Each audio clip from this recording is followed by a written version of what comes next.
Hello and welcome to the Museum of Pain and Agony. It is with great honor that I bring the displeasure of bringing this abomination of a video game back into the depths of your soul. And if you didn't know about it, sit back and buckle on up, because it's time to open the dirty beef curtains of one of the biggest disaster games in history. The stench of this game is so rancid that you cannot wash it off. Once it has touched you, it is with you forever. The stench is none other than To Hell Retribution.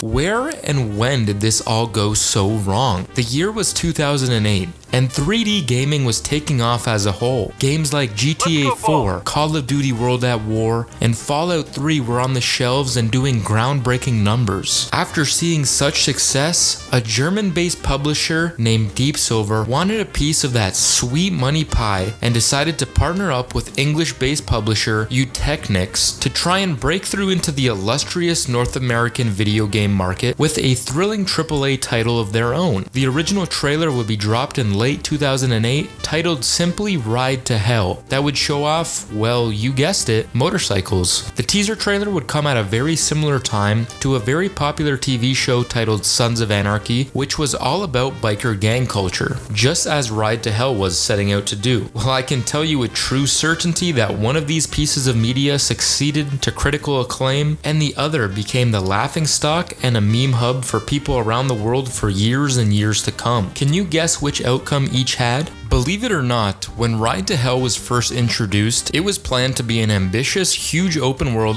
where you could explore, do side missions, different highways and roads to discover, and much more. So what in the fuck happened? How did we go from those plans to this?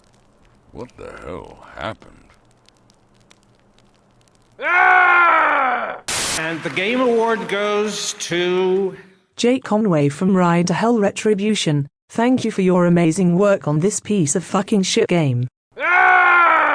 Well, Deep Silver Vienna, a sub-company of Deep Silver, had recently released a game to very minimal commercial acclaim called Cursed Mountain. After the poor sales of the title, Deep Silver Vienna was disbanded. The only thing about that was that they were actually helping on the development of this masterpiece that is known as To Hell Retribution at the same time. Over time, this would force development of To Hell to be continuously delayed. Not only that, but the budget would be cut significantly, and the rotting corpse that was To Hell Retribution would be better off left to die. The open world aspect of the game was cut, and the game was turned into a level-based title that was a lot more linear than previously planned. The combat was heavily downgraded in result to this, and turned into just simple quick-time events that you would see over and over and over and over and over and over. Oh yeah, and the voice acting had to be redone, which turned out to be dog shit, to put it lightly.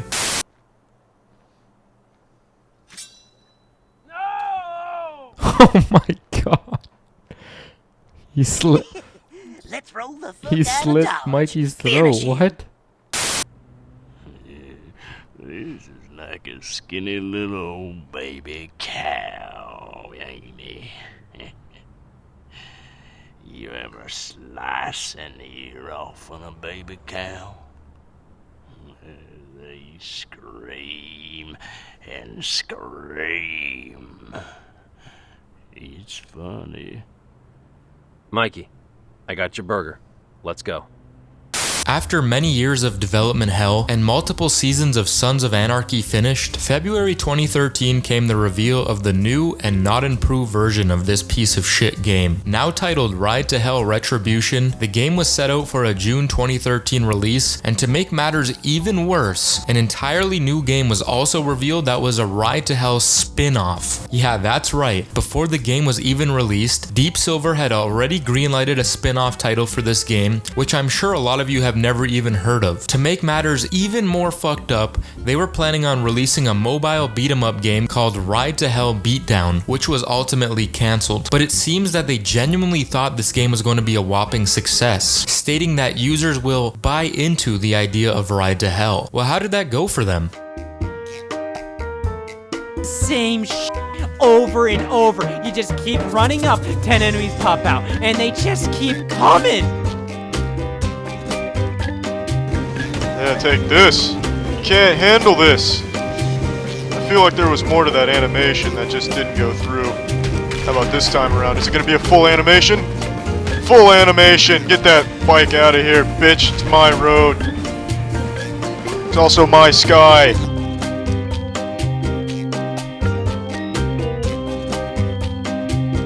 This is one of the worst video games I've ever played. This thing has nothing to offer anyone!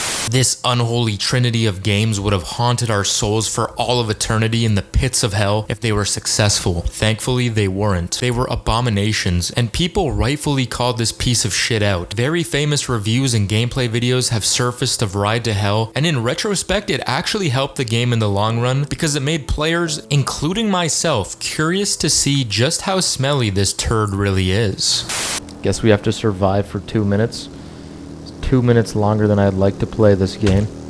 Playing this game for 5 hours was the equivalent of getting my testicles repeatedly kicked by a fully grown horse over and over. Every time I thought the pain would stop, bam, another kick to the scrotum. See, the thing that separates Ride to Hell from other shitty games is that sure, there are other titles out there that come up short in specific individual areas, whether it's in the combat, driving, or open world, but I don't think there's ever been a game that does all of these things so universally horrible before. It's honestly quite remarkable to witness. The one thing I will give credit to in this game is that the bike customization was actually really in-depth. It surprised the hell out of me. All of the different options, colors, and upgrades really came out of left field when I first saw this. Okay, this actually is more in-depth than I was expecting. I was expecting a lot worse. Did it make me want to continue playing this game? Absolutely not. Ride to Hell, definitely not something everybody will like, says Deep Silver. This kind of feels like deja vu. Publisher Deep Silver is experimenting with new ways to appeal to a wider demographic of gamers. Deep Silver creative director Guido Eckmeyer. Okay, hold up. I just have to Google this guy. I need to know what he is like. Okay.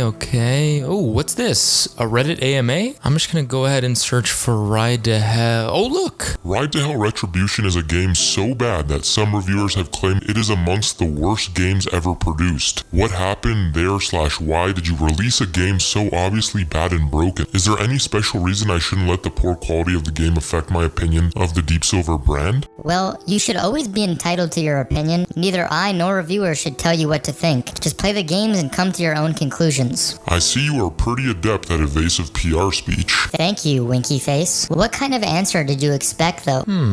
He's kinda based. So what exactly happened to the two publishers after this smelly game was oozed out of their respective asses? What happened to Eutechnyx and Deep Silver? Eutechnyx's future after Ride to Hell is a bit hard to trace. After doing some research, I saw that their most recent games were the 360 and PS3 ports of NASCAR 2014 and 2015, and after that point, there is nothing on the net regarding their work post 2015. At least, I haven't been able to find anything, nor do I care enough to actually look any further. What I did find interesting is that these are the publishers of the Pimp My Ride game, which I've been meaning to check out, so this might not be the last time Pop RPG and Eutechnyx meet.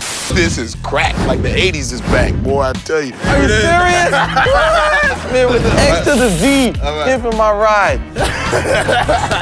Deep Silver went on to publish games like Mighty No. 9, Metro Exodus, Saints Row 4, Agents of Mayhem, and holy shit, I just realized Ride to Hell came out the same year as Saints Row 4. Deep Silver also published that new game, Saints Row Reboot or something, I don't know. What I can say about Ride to Hell Retribution for certain is that this game made its mark in the gaming world. For better or for worse, definitely the latter, the best thing this game did was spark countless hours of entertainment for people to enjoy by watching it get shit on by people on the internet. It's one of those games that is so bad it's good, and the constant bugs, god-awful story, cringy dialogue, terrible voice acting, unrealistic sexual scenarios. What a fine piece of man. I love how it just says are. prostitute. You look like you need some oiling. Want to Uh-oh. get greasy? Business before pleasure, sweetheart. What the hell are you looking? Oh my god. Well, he didn't you crush got his it? skull, so... Wow. Uh-oh. Did you hurt him? He did mention something about... Did you hurt him? He's literally dead next to you. Let me show you what a mechanic can really do. This girl can do a lot more than just... Oh my god, these... I don't even know if I can show this. Like I want to, but I don't know if I'm allowed to.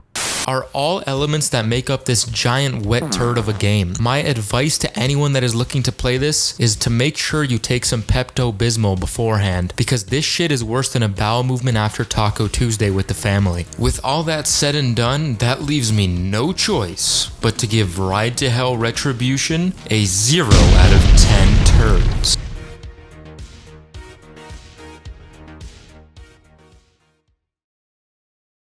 Jokes aside, the developers and the publishers should be ashamed of themselves for releasing such filth. But then again, now that I think about it, what if the game is so buggy because Jake feels it was his fault Mikey died? Jake didn't want to save Mikey. He knew he was going to die. This was an elaborate plan to single in on Uncle. It all makes sense now. The PTSD, the bugs and glitches, the cat.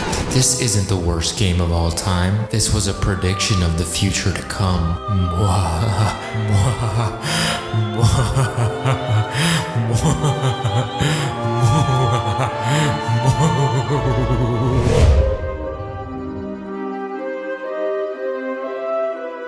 Mwahaha.